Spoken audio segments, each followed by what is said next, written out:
What happens when one man tries to watch all the horror films of the 1980s? Well, we're about to find out because I'm your host, Josh Spiegel, and this is the 80s Project, the end of 82.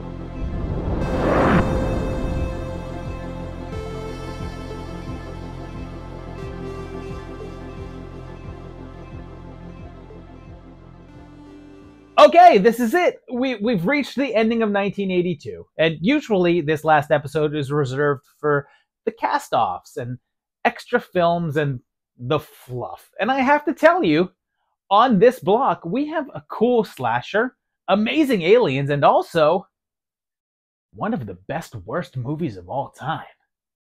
Before we get to the end of the year, we have to rewind a touch and get to the couple that I missed earlier this year. And the first of these premiered back in January 22nd in New York. And it's A Stranger Is Watching.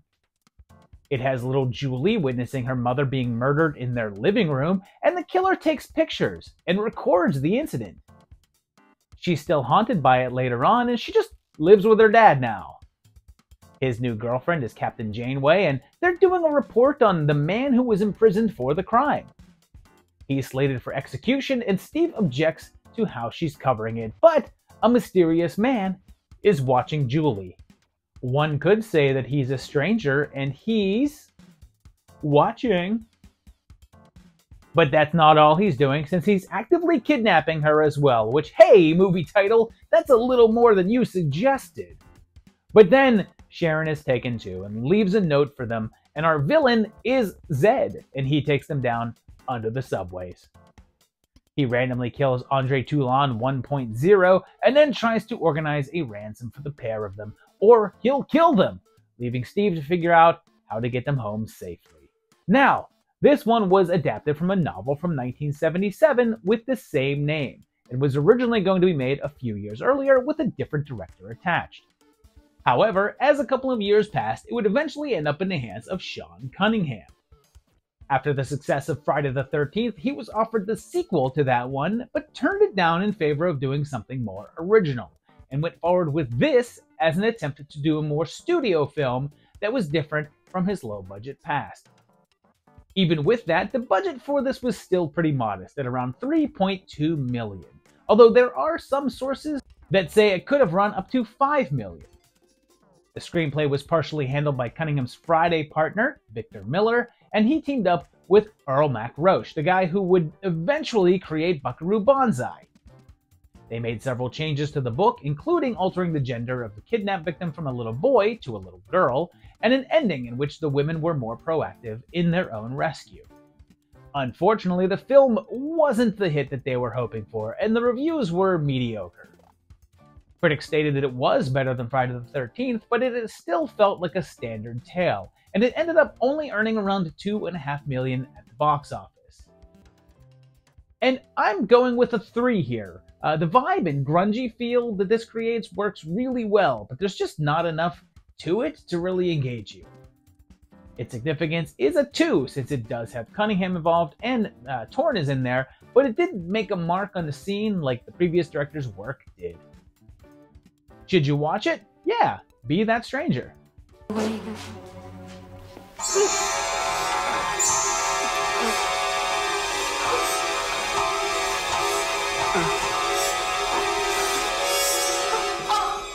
Our second flashback title is going to roll us back to January 29th, so likely another one that should have been in the first episode of 82, and it's The Seduction. It has my girlfriend, Morgan Fairchild. Yeah, that's the ticket. And she's dating Brandon here, but being peeped on by her photographer neighbor, who also makes creepy calls to her. He's Andrew Stevens, and you may recognize him from a bunch of different acting roles, but he's actually had much greater success in producing with things like The Whole Nine Yards and The Boondock Saints, although he also produced Fear.com, so you know, you win some and you lose some. Jamie is a newscaster, and Derek won't stop calling her and sending her messages, even at her neighbor's house, who just happens to be a French maid.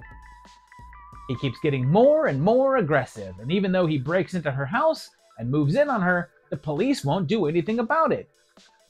There's not a hell of a lot I can do about it. I'm sorry. Look, I know this is going to be difficult for you to understand, but as far as the law is concerned, the guy really hasn't committed a crime. Breaking and entering? Trespassing? The guy was in her house. Way to help, Ben Casey. A doctor says that he likely suffers from something called erotomania, which is a delusion that makes him believe that his love for Jamie is actually reciprocated, no matter what she actually says. His obsession just increases, and honestly, who can blame him? Like look at Morgan. And eventually, things turn violent. And this one is written and directed by David Schmoller, and he's had an interesting career. And this movie kind of sticks out. He did Tourist Trap and the original Puppet Master, as well as the movie they turned into The Curse 4, Catacombs, and another full moon movie called Netherworld, and some other various stuff. A more subtle thriller like this one sticks out a bit, and was partially based on a real-life instance of a stalker harassing a newscaster in LA. It had a budget of $2 million and was actually the first lead role for Fairchild, who had mainly just done side characters and TV roles before this. The reviews were pretty rough, and it would go on to earn 3 Razzie nominations, 2 of which were just for Fairchild, and the other for Colleen Camp. It did well enough, though, pulling in a little over $11 million. And this is alright. I'm just going to go with a 2.5. It's certainly not a bad watch, but I feel like I've already seen this same thing 3 times with things like The Fan and Der Fan. Its significance is a 2 since it was a small hit and had Schmoller behind it, but it never really hit it that big and didn't have any impact on the genre. Should you watch it? I suppose it's fine and all, but it's not really going to leave an impression.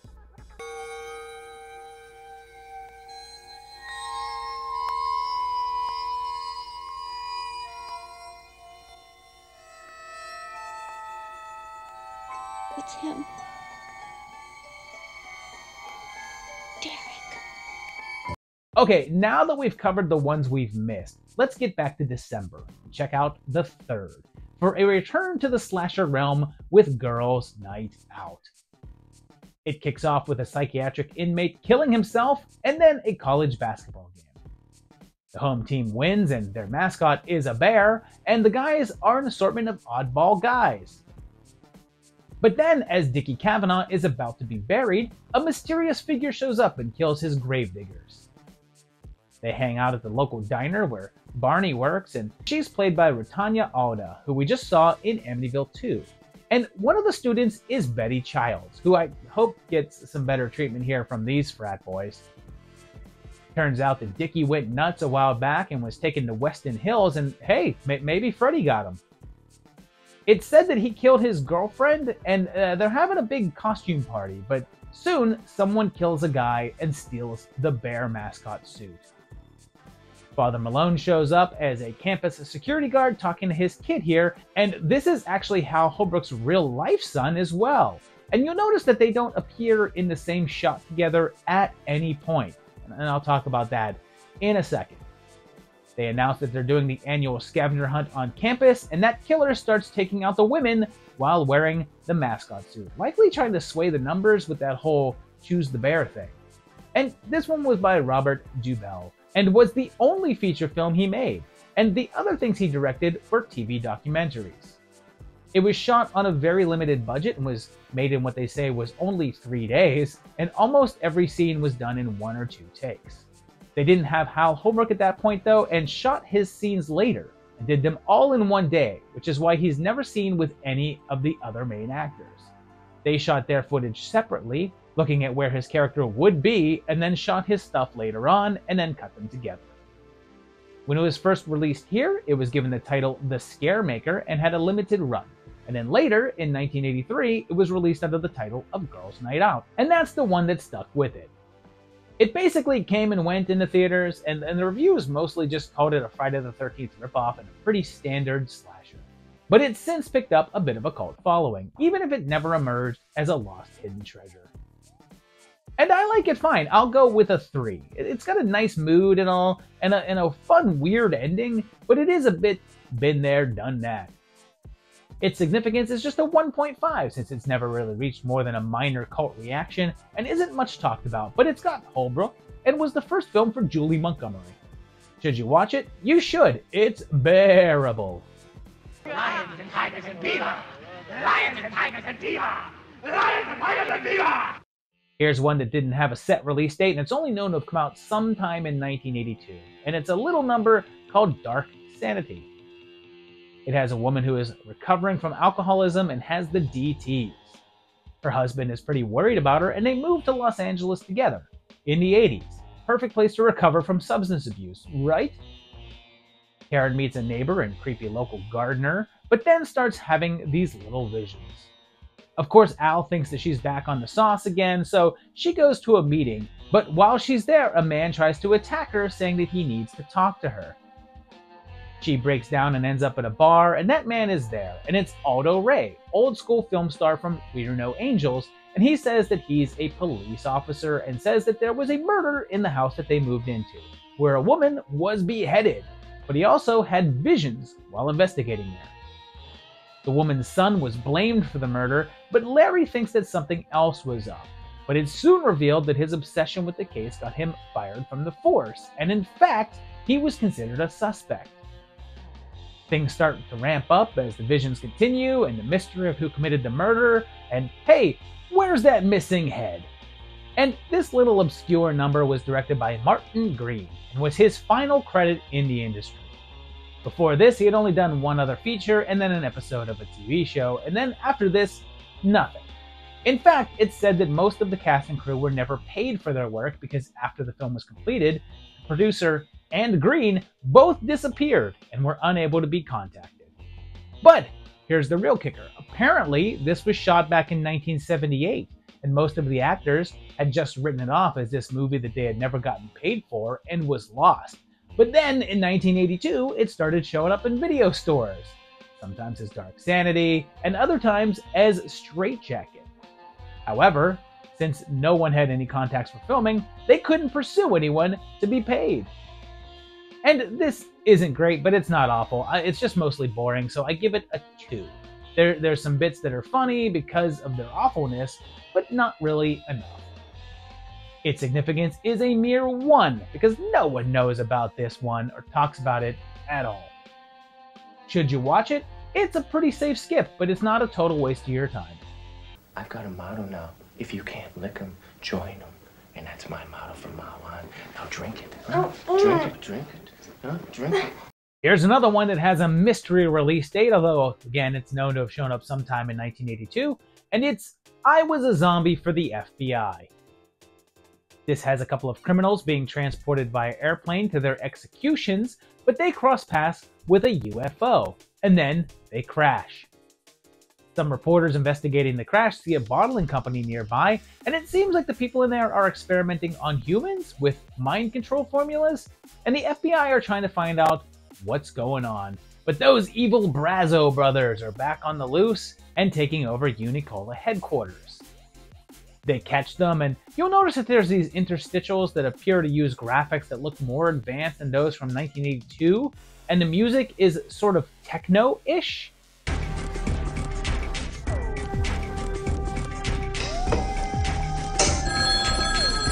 And we'll talk about that in a little bit. Agents Ace and Rex notice that their higher-ups seem to not want them on this case, and then it becomes a game of intrigue between aliens, the Brazos, zombies, and a lizard creature that may look familiar to you if you're a ZZ Top fan. And there's a reason for that, and that's because this film is by Marius Penzner, who would actually direct that ZZ Top video and quite a few more of theirs and other classic rock bands. In fact, this is the only work that he did that was not a music video and was done for the low cost of only $27,000 using a crew of students from Memphis State University. It was clearly made as a love letter to classic 50s sci-fi flicks and ended up getting circulated around and playing little local theaters back in '82 with very small screenings. Later on, it would end up getting broadcast on the USA Network's show called Night Flight, where it was teamed up with Attack of the Killer Tomatoes and gained a little cult following. It didn't get a video release though and was widely unavailable, and it wasn't until 2005 that it would get a bigger release, getting a DVD in a drastically altered form, which is what we're seeing here. As the original film was around an hour and 45 minutes long and was considered to be overly long and dull. So the director went back in and chopped out 33 minutes from it and used those title cards to sort of explain some of the missing scenes and added some more modern effects and music to it.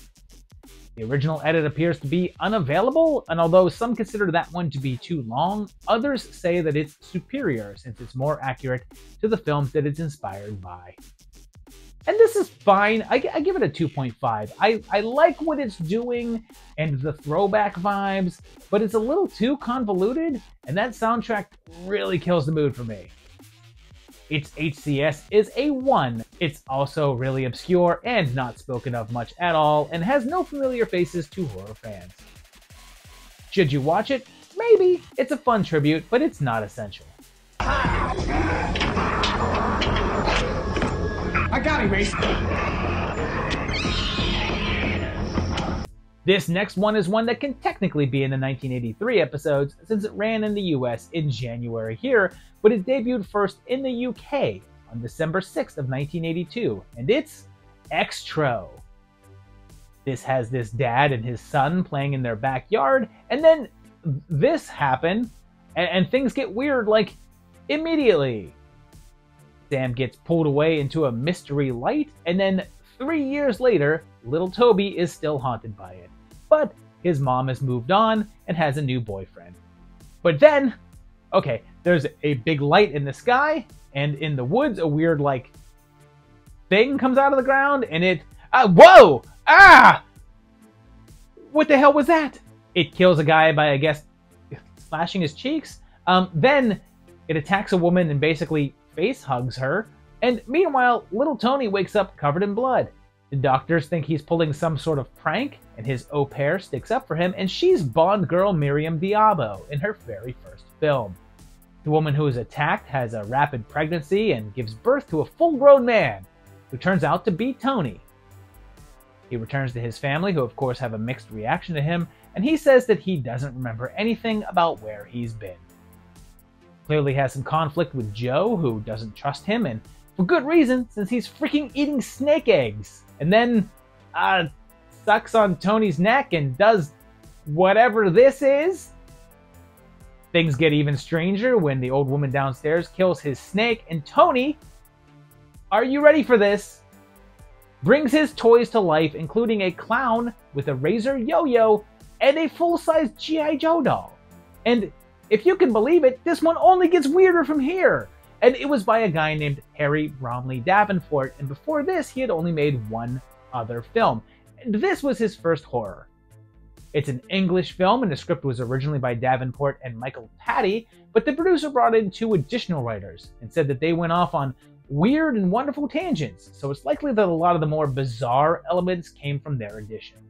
But, I mean, who knows, really, since Davenport also says that he and the other writers were very high on drugs at the time, and just tossed in random ideas, and regrets the fact that so much of it doesn't feel connected. One aspect that changed was the ending, since there are 2 different ones. There's the original ending, which was slightly more upbeat, even if not exactly happy, and that one was changed by Robert Shea, the executive producer, because he thought that the effects weren't realistic enough. So, when the film premiered in America, it simply had the final scene edited out. Davenport didn't like this, so he went back and shot a new ending, which is the one that is on the film today. The budget was only around $60,000, and it did pretty well, earning around $1 million and making it a nice little hit. Because of this, sequels were made, with Davenport returning to direct them both. However, due to some sort of rights snafu, he only had the rights to the title, and not the story elements, so both Xtro 2 and 3 have no connections at all to anything that happens in this one. And look, I don't know what it is, but I love this one. I'm going with a 4. It's actually really well crafted and has some genuine disturbing moments, even if it does all feel a little bit disjointed. But I'll watch this one anytime. Its significance is just a 2.5 though, since it did get a pretty nice cult following and some sequels and is decently known, but not in a big way, and doesn't feature many names outside of Diabo. Should you watch it? That's an extra yes. We're heading over to Italy now for a little number that debuted there on December 7th and didn't really get a theatrical run in the US, but did play on TV here in 1984, and it's Panic, otherwise known as Bacterion. Looks like we have some rats here, part of an experiment, and somehow, I'm not sure how, a guy I guess ends up with green goop on him. And Jane here is Janet Agron, who you may recognize from City of the Living Dead or Eaten Alive, the cannibal one, not the alligator one. And she's one of the scientists, and they want to cover up the accident. Pretty soon, someone is attacking young lovers in the city, and they realize that it's Professor Adams, now mutated from the chemical spill and on the attack. They call in none other than David Warbeck, Italian standard, and he's playing a police officer yet again. This one is a captain. Captain Kirk. He wants to talk to the prof, but Jane covers up his absence, and when the killings continue, they send in the military to try to stop him. He continues his reign of terror, now transformed into this deformed mass of tumors with long, straggly hair, and attacks a movie theater, and then continues to rage around town, seemingly unstoppable. And this is from Tonino Ricci, and he mostly just did low-budget Italian exploitation flicks of a variety of genres, mostly under the assumed name of Anthony Richmond, which is how he's credited here. This one, as opposed to the Italian flicks that served as knockoffs of trends that were going on, like the slate of cannibal movies and slasher flicks, this feels like a vague throwback to 50s science gone wrong films. It's weird because there's constantly talk of a virus being unleashed and lent itself that name Bacterion, but no one seems all that worried about it, and the people that the creature kills don't seem infected or contagious or anything, or else the authorities aren't concerned that there's anything contagious happening. In some markets, including Australia and Greece, they tried to market this as a part of the Zombie series, tagging it as Zombie 4 Bacterion, although it never really got much notice. And I'm just giving this one a 2. I like the atmosphere it's laying down, but holy crap, there's not much happen here. It's confusing, poorly made, and just not a lot of fun. Its significance is just a 1.5 since it's pretty obscure and only has a few names attached. Should you watch it? Yeah, you can skip it. No need to panic.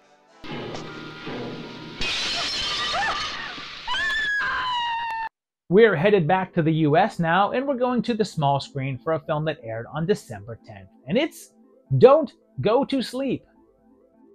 We have a family of 4 that's moving because, once again, moving is the greatest terror. And with this guy driving, I hope there's no trucks around. His wife is Rhoda, and his son is Robbie Freeling. Their grandma is moving in with them, and hey, she's Maud, taking a break from Harold, and the family is mourning the loss of another daughter named Jennifer.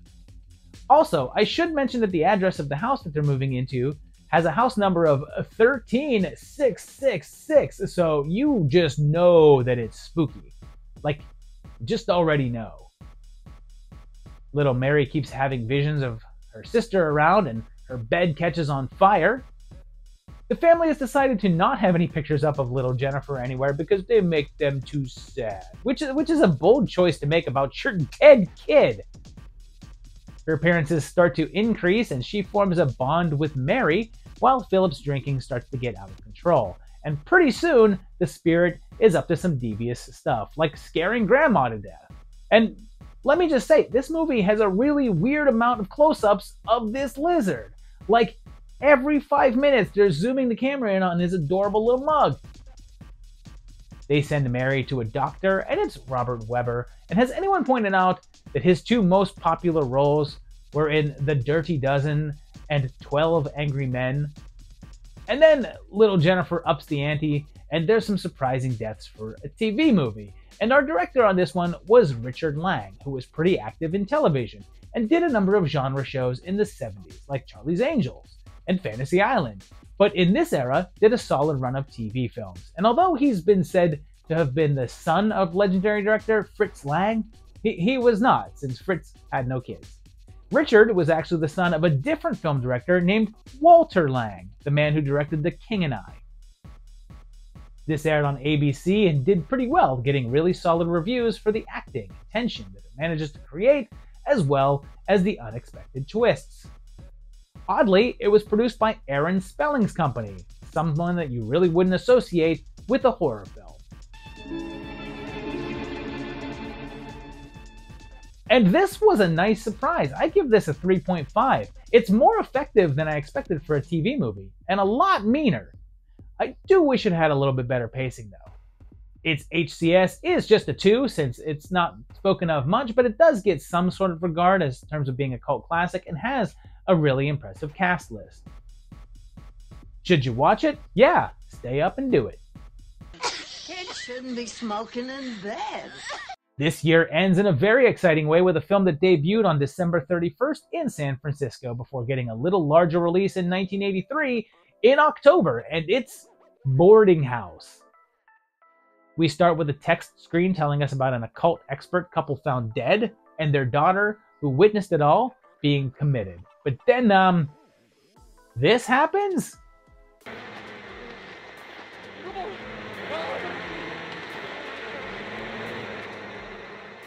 The people who live in the house afterwards are then also killed, and then it changes hands once again, this time to Jim, who is the last owner's nephew.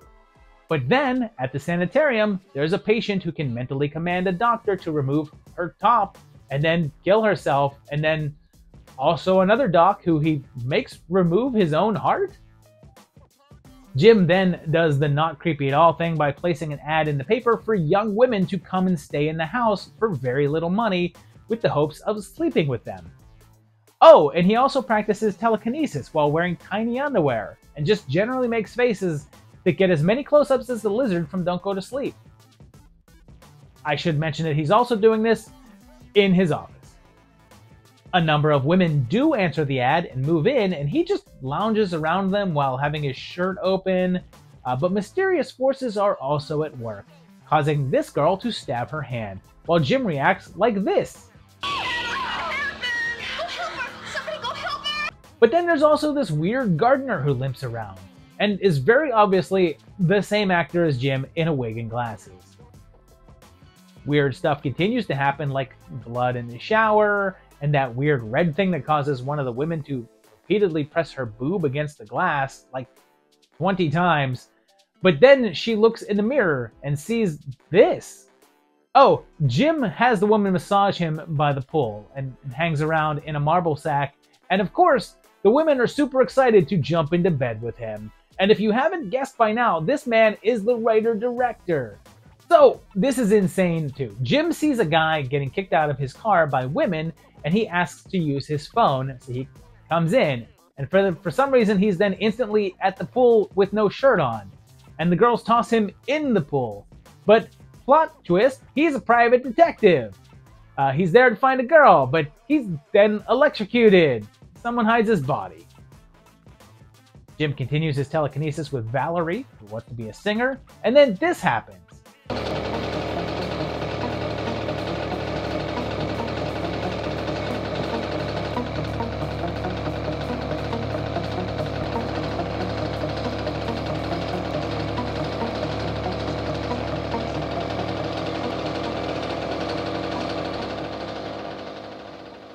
And by now you're saying, what the hell is going on? And the answer is, well, the answer is I don't know either. But it's a film by John Wintergate, who also plays Jim, and yes, the gardener, and he both wrote and directed this. And it was originally intended to be a comedy horror, and was shot on video. We'll talk about that in a second. Wintergate made the film for around 10 grand, and when he found a distributor, they insisted that it not be a comedy, and asked him to cut out all of the more humor-based scenes, and shoot a few additional bits to horror it up. Because of this, it's weird and seems like it's meant to be goofy, but it's not. And you're not sure if you should be laughing. But yeah, you should. It is considered the first horror film shot on video, kicking off an entire era of SOV films. The original version was 2 hours and 40 minutes long, but was cut down to an hour and a half. And recently, the full version was released on a 30th anniversary DVD. And let's face it, it's important to preserve important scenes like these.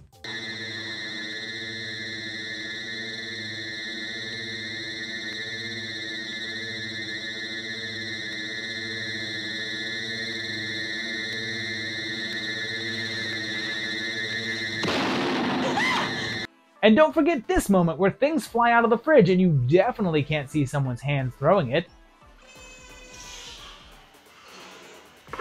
And yeah, in case you haven't guessed it by now, this is terrible, but in the best possible way. And this movie is hilarious. Of course, this wasn't appreciated at the time and was called The End of Horror by issuing in a lower quality format.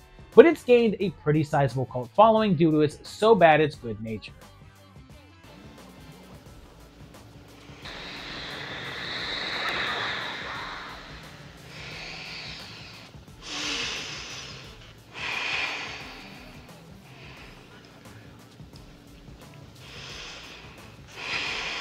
And I know I'm getting heat for this, but I'm giving this a 4. This movie is so inherently watchable and fun that it wins you over.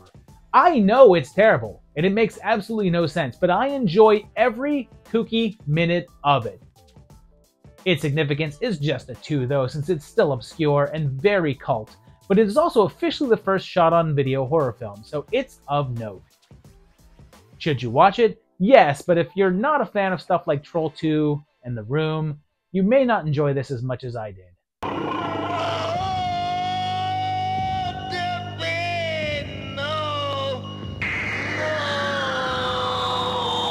So there you have it. That closes out the year of 1982. But let's check out all of the movies from my top ranked to the bottom.